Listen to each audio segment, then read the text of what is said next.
नमस्कार मित्रांनो. नमस्कार. तर आज मस्तपैकी आम्ही आलेला आहे शेतामध्ये आणि आज जेवण चालू आहे इकडं. काय करताय का? काय काय आणला डब्यामध्ये? सलाद, डाळ भाजी, भात, पोळी, आणखी हरभरा हे पण आणलेलं असा उकडलेल्या शेंगा आणि आई पण आहे इकडं. आणि इकडे मस्त जेवण चालू आहे. श्लोक पण आहे. श्लोक जेवण करताय. लोक काय खाते तू? हरभरा. तर मस्तपैकी जे आहे शेतामधलं जेवण करताय आणि आमची इकडं तूर वगैरे जी आहे ती काढणं झालेली आहे आणि तूर झालेली आहे आम्हाला जवळपास 4.5 ते 5 क्विंटल.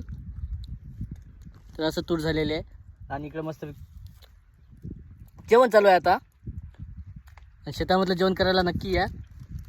आई पण आहे इकडं. सर्वजण मस्तपैकी मित्रांनो म्हणून मी शेतात येतो. असं आहे का?